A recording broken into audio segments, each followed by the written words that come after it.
Mishnah 97a. Hasholas apara. Somebody borrowed an ox, but there was an interesting relationship here. So if either it was as follows: Shalo chatzi hayom v'sachar chatzi hayom. He borrowed it for half a day and he rented it for the other half a day. Or Shalo hayom v'sachar lamachar. Or he rented it every other day and he borrowed it every other day. Or sachar achas v'shal achas. Or there were two animals, one was rented, one was borrowed. Umeisa, and the animal dies suddenly, unexpectedly. This is what we call a category of einus.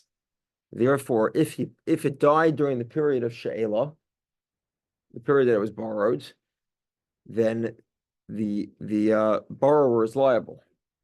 If, however, it's during the period of rental, then the borrower is not liable. He makes an oath as a shemer sachar. And of course, you can imagine that is exactly the debate. When exactly did it happen? Did it happen during the period of she'ela or during the period of schiros? So here's the debate. 1 second.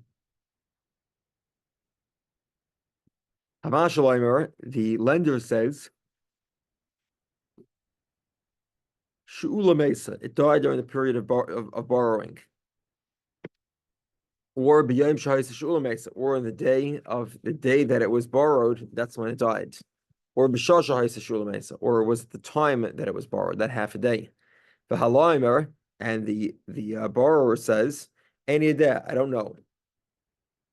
So this is a bari versus a shema, a certain argument on behalf of the lender, and the borrower is uncertain. Chayev, you have to pay. We'll talk about this more.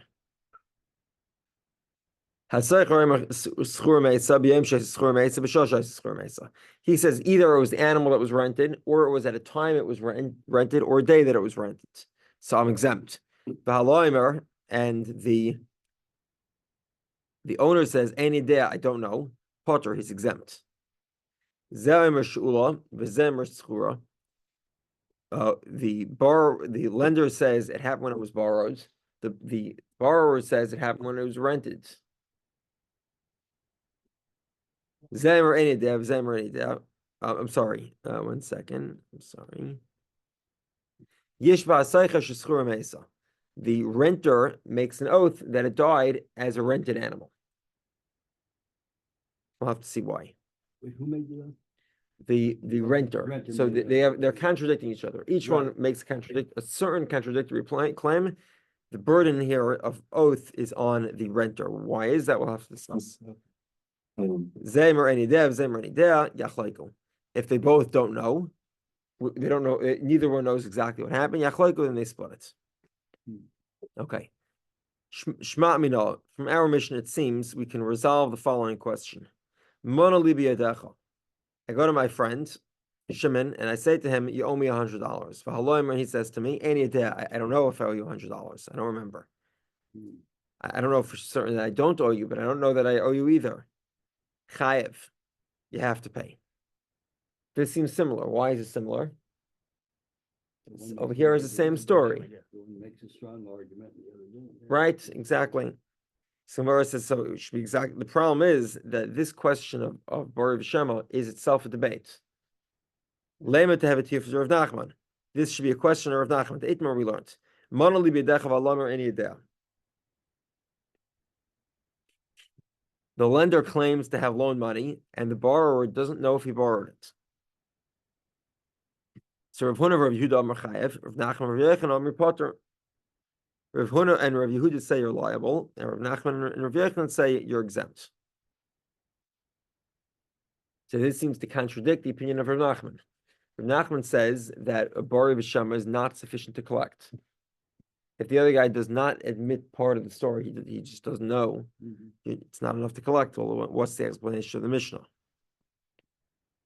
So the Gemara says, Rav Nachman, ki goin sheyesh esek shua b'neim, hachanami sheyesh esek shvua b'neim. Okay, the next page basically is trying to figure out exactly what that means. Let's try to explain it. And then basically that's basically the next page, the next Amud. Okay, so what happened was there's an Asik Shvur, there's a reason to make an oath here. So let's explain a few different things here. The Asik Shvua that we're talking about here is what we call a bavametzia. So there's going to be in the Mishnah, we're going to pigeonhole a whole complicated scenario, which involves a combination of two things. Okay, it involves a combination of 1 second.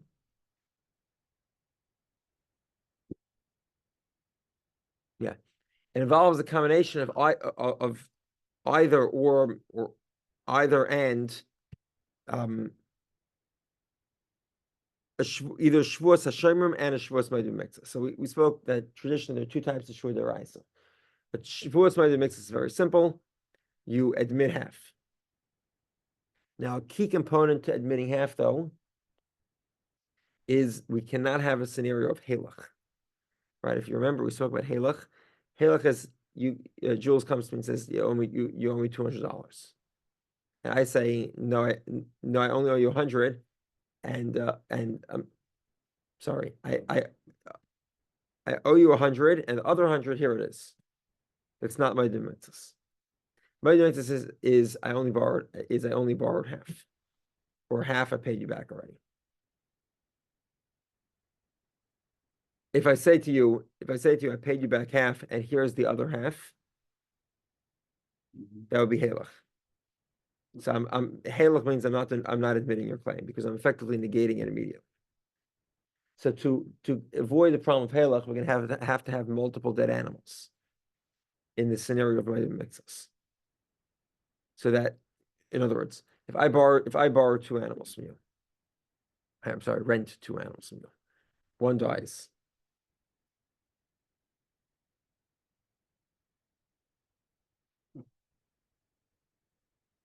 Okay, in that case, shvuas hashemrim dictates that I have to make a shvua.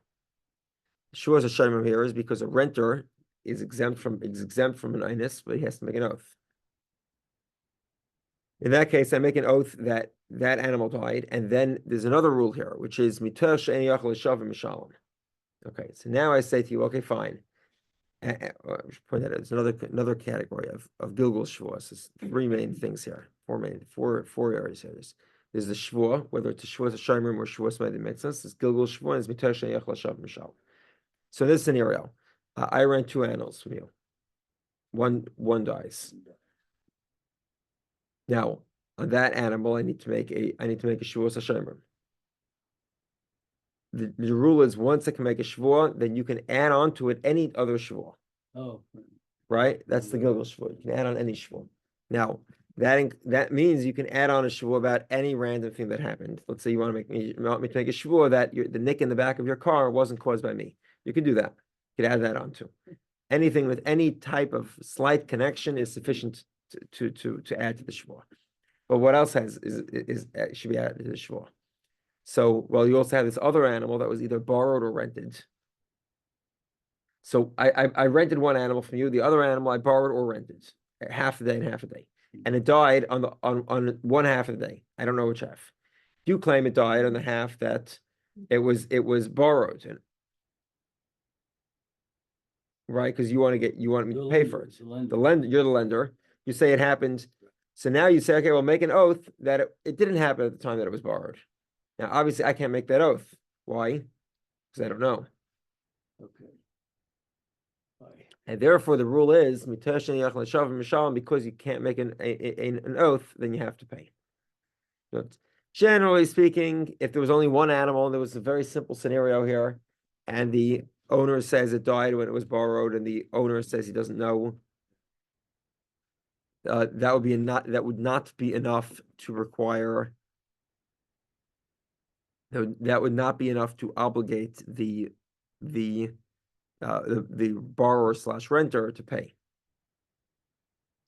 However, where there's already a shvua going on, and this shvua is added through the process of Gilgal shvua, and the owner can't make this shvua because he doesn't know the answer, so then we invoke mitor she'eni yachal l'shavim mishalom, because he cannot make an oath, then he has to pay.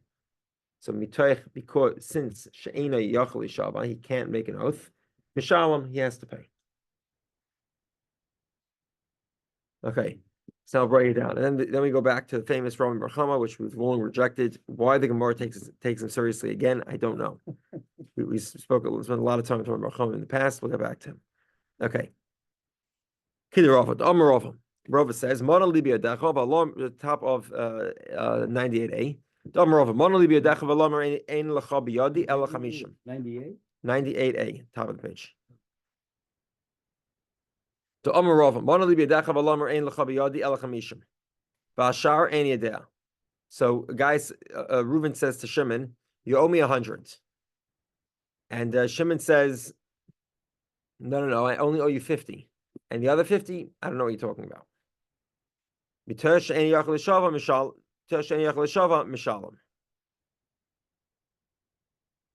Since he admits to half and the other half he doesn't know about, well, in a Shavuos Bavametzia, he would make an oath and exempt himself. So he'd make an oath in the other half, right? Mm-hmm. Every Shavuot Deraisa is what's it called? I can't remember the Gemara terminology of it. Basically, it's you make a Shavuot and exempt yourself, right? So in other words, the watchman makes an oath that it happened. The circumstances of the demise of the animal happened under situations where he's exempt, and he's exempt. Similarly, he would make an oath about the half that he doesn't know about, that he paid it, and he would be exempt. But he can't make an oath because he doesn't know what happened to it. So therefore, he has to pay that other half. Okay, so Mishkachas, so therefore we have a scenario, Reisha Bebeis of Seifa Begimel. That we can add another animal to the story. Let's explain. Reisha Bebeis, the first half of the Mishnah. First half of the Mishnah is where we had one animal. Either it was every other day was a rental or a bar or a loan, Mm-hmm. or it was in the same day. The first half of the day was a rental, second half of the day was a loan. Okay. The overlay, he said, so there's two animals. The end of the Mishnah will have to be three animals. We'll see why. Reisha Bebeis. The first half of the Mishnah is with two animals. The overlay, Beis, Paras, and Sardach. Pagadiyam V'She'ela, Pagadiyam V'Schiras. I gave you two animals, each of them half a day for a loan, half a day for a rental. Inami, Chadiyam V'She'ela, Chadiyam V'Schiras. Or every other day was a rental, every other day was a loan. Umesu Travayu, Be'edan She'ela, and they both died at the time of the loan. V'amarlei Shayel, and the borrower says, Chada, one second. Okay. Umesu Travayu, Be'edan She'ela, they both died during the period of the loan. V'amarlei Shayel, the borrower says, Chada in Be'edan She'ela Mesa. One of them, it's true that it died during the period of the loan. The idach, and the other one, lo yadana, ibeidin she'ela mesa, ve'ibeidin schiras mesa. I don't know whether it died during the loan or whether it died during the rental. Okay, this is an example of my bavametzia. He's admitting to half, because he's admitting half of it happened, one animal at least, of the two animals happened during the loan. The other animal, he says, I don't know. Okay, so you're admitting half. Fine, good. The other animal now is dead. So now if the other animal's dead, well, where to go? You saying you're exempt? Make an oath. Can't make an oath because you don't know. Oh, then pay. You have to pay. Okay, good. Mm-hmm. Yeah. Where do they come up with these scenarios? It's amazing. Yeah, it's to accommodate Rav Nachman, we're really going to bend over backwards. Okay, but to accommodate Rav Nachman, that's the big one. Okay. The Seifa Begimel, the Amr like Gimel Paras and Sant El Chabez V'She'el V'Achas B'Schiros. Okay. The last scenario of the Mishnah was there were two animals. One was rented, one was borrowed. So what's the scenario? Actually, there were three animals. The Amr like Gimel Paras and Sant El Chabez V'She'el V'Achas B'Schiros. Two were loans, one was a rental. Umeitzu Hani Tarta de She'ela. And the lender says the two that were borrowed, those are the ones that died. The last animal is the rental animal. In other words, you owe me two animals. The borrower says, while I agree with you that one of the animals that died was a borrowed animal, the other animal, I don't know if the deceased animal is borrowed and the remaining animal is the rental, Or the opposite, either schiras mesa v'hadi kaim the sheilahi, or the rental animal died and the one that was alive was the borrowed animal.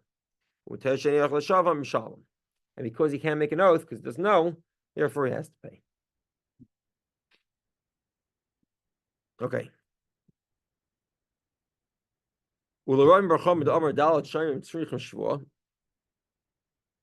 According to Rabbi Barcham that says 4 shomrim require, tzrichim kfira b'mitzvahs v'hadav b'mitzvahs. Rabbi Barcham's opinion was that every shvuas shomrim requires a shvuas medim mitzvahs. It was a very interesting take when we saw it a while back.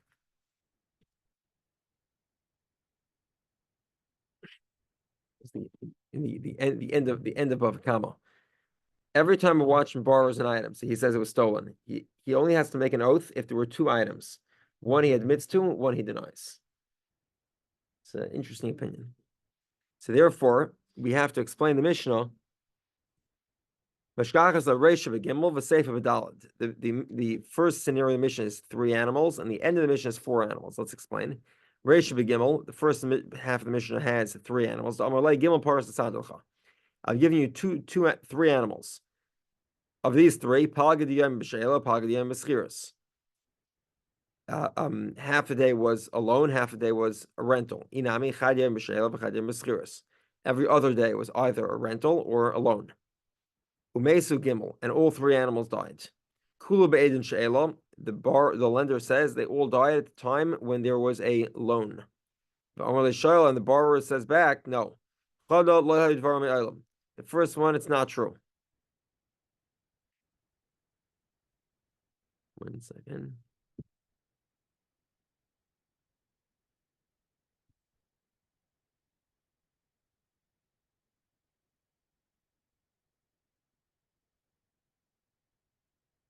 Okay, so one animal here he utterly denies.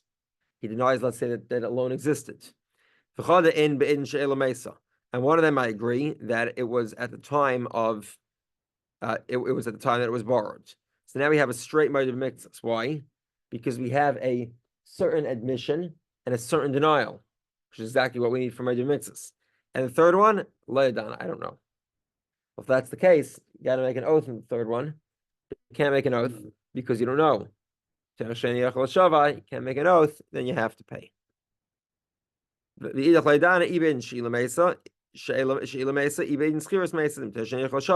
Okay. Sefer B'Dalad, the last scenario was 4 animals. The lender says, I gave you 4 animals. 3 were loans, 1 was a rental.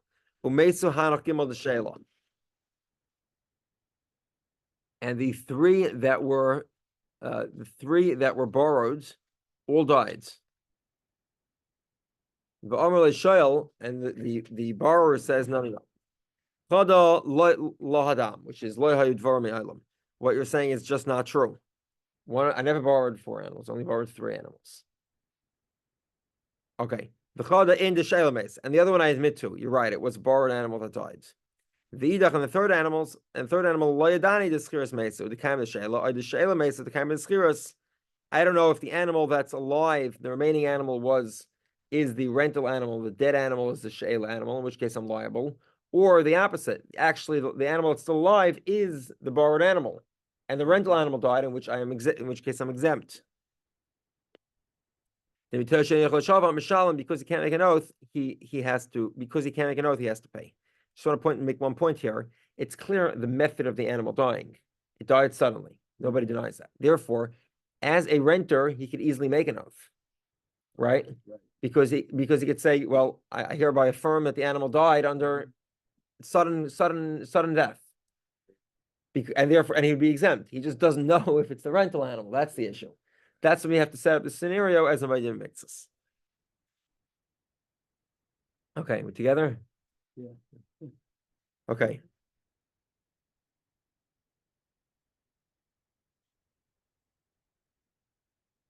Okay. You didn't take us to 5 or 6 animals. Okay. Zemer shula meisa, zemer schur meisa, yishba seicher schur meisa. Okay. They get into this contradiction. Right, the borrower says it was a rental. I'm sorry, it was a borrowed animal. The should say the borrower lesser says it was the borrowed animal. The lender lesser says it was the borrowed animal.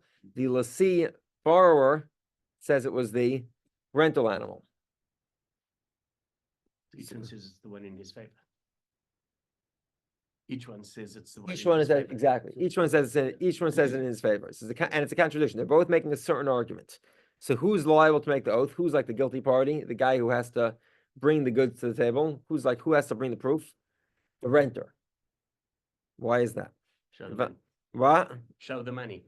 Yeah. Why is that? So Gemara says, "Amai masha tanu loy haydalay umasha haydalay loy tanai." Once again, why does he have to make an oath? This is not a bavametzia.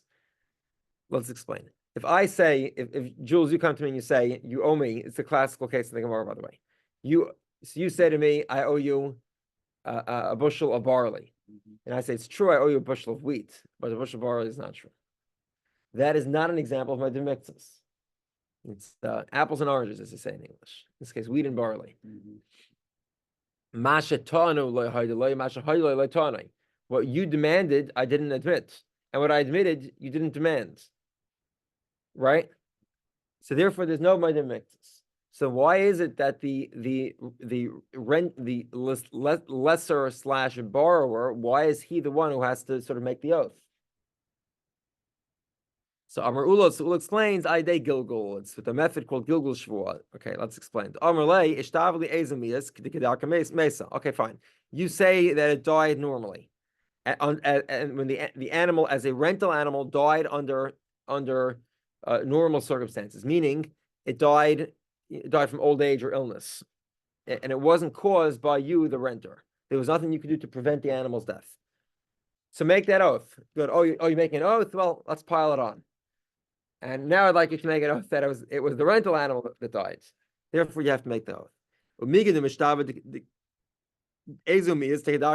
Fine. You want to claim it happened as an inus? Fine, make an oath.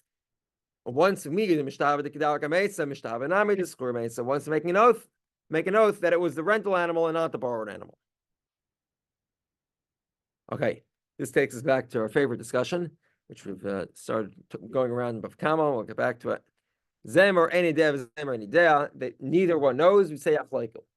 Okay, so this goes back to the age-old question, which is when you have a monetary query and nobody knows what happened. What do we do? How do we divide up the money? There's like 4 or 5 methods of doing this, right? The Mishnah proposes yachleiku, you split it, right?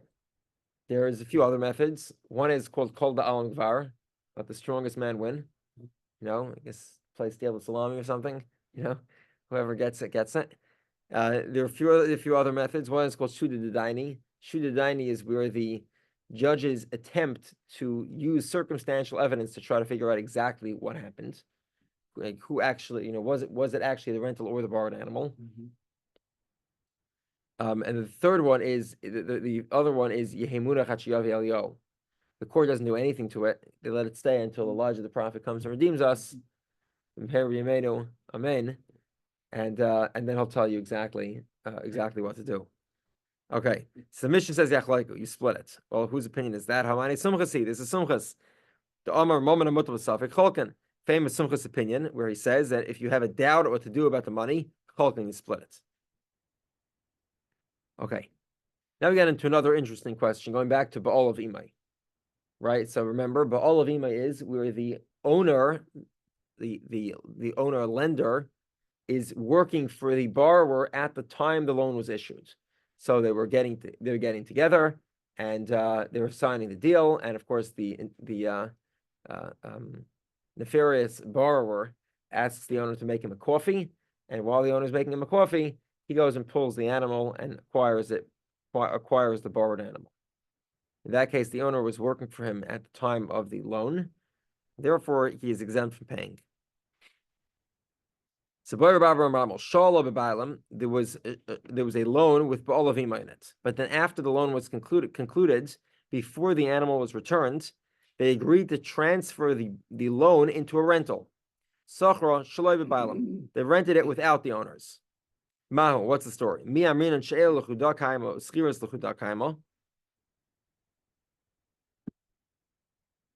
do we say that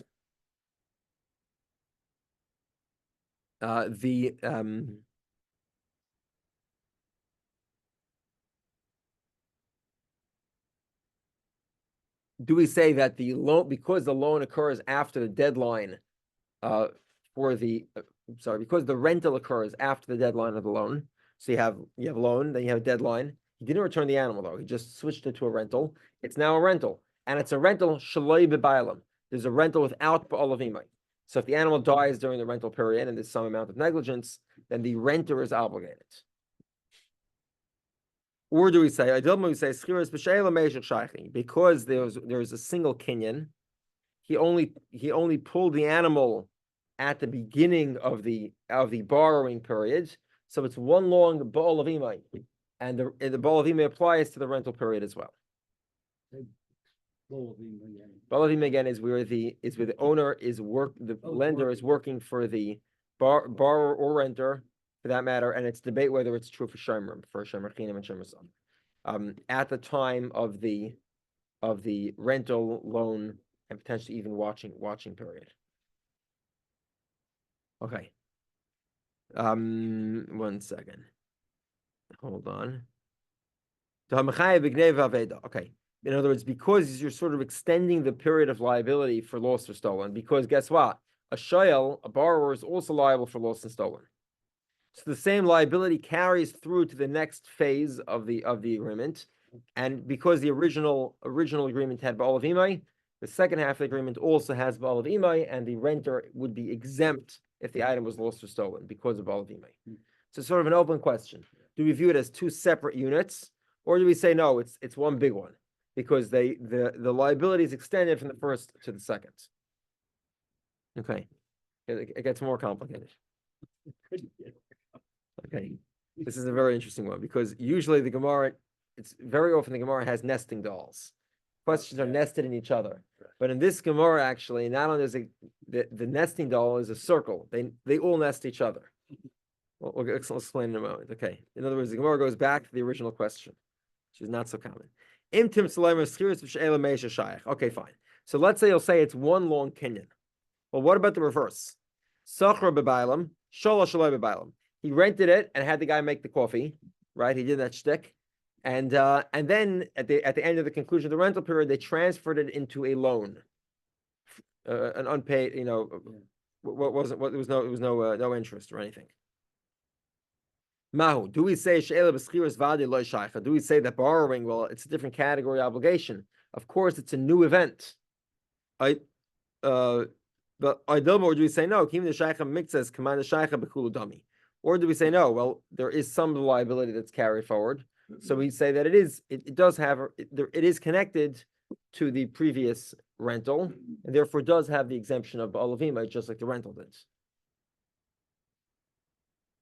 If you'll say we don't say because they're partially similar, therefore we carry through the kinyan. It's not said. Okay, if that's said, by the way, that undermines the first Gemara as well, right? The first scenario was loaning and then renting. Well, if we say that the fact that they're partially similar does not allow it to carry through, well, then in that scenario, we would not allow it to carry through either. And we'd say in that scenario, actually, it's two separate events. There's a loan at the beginning, a renting at the end. Just like now the Gemara is proposing that we should presume the side of the argument that says there was a rental at the beginning and a separate loan at the end. And the ba'al of imay does not transfer through. But now we get to a more complicated question, which is as follows. Two back-to-back questions, and they're really the same question. Okay, so the question is, let's say you have a loan, followed by a rental, followed by a loan again. Or a rental, followed by a loan, followed by a rental again. Does the later rental or the later borrowing reconnect it back to the first event, which was the same as it, either a rental or a borrowing? Either the first and last was a loan, or the first and last was a rental, or not. So shola b'bailam, v'sachar shelo b'bailam, v'chazav v'shola. So there was a loan with ba'al of imay, then a rental, then back to a loan again. does that second loan reconnect to the first one? Do we say it's one long loan and therefore you have ba'alav imay? You have the rental period blocks the two loans from connecting with each other, and therefore there's no ba'alav imay. Similarly, the reverse. It was rented, loaned, and then rented again. And the question is, does that last rental go back to the first rental? Do we say it connects back to the first rental and therefore there is ba'alav imay? Because the first rental, the guy was making him a coffee. Or do we say if or do we say that no, the loan blocks it and makes the two rentals two separate periods, and the second rental does not connect to the first rental, therefore there's no release of ba'alav imay. And the Gemara's answer is take it. Okay, what time is it? 53. Start the Mishnah. No resolution. Hashoyel as apora. Somebody borrows an ox, a cow. He sent the animal with the son, a slave, or an agent. Either these agents were representatives of the lender or representatives of the borrower. Umei the animal dies, potter. He is exempt.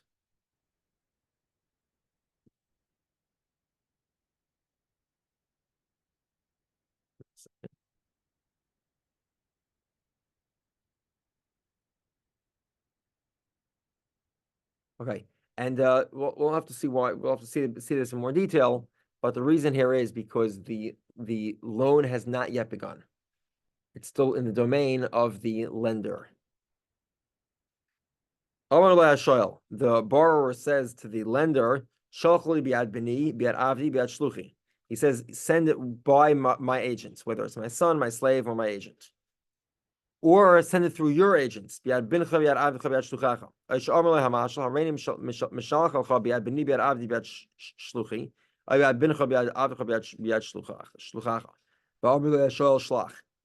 2 things happen. Either the borrower requested an agent carry the animal over, and it doesn't make a difference whose agent it was, whether it was his or whether it was the lender's, or the lender suggested an agent be used, and the borrower said, a great idea, use an agent to send the animal over. He accepted responsibility from the point of when the agent gets control of the animal. And the guy sent the animal and it died. Chayev, he is liable. That is, that the borrower would be liable. And the same is true, v'chein b'shashem azira, when the borrower returns the animal, the same system of laws would apply.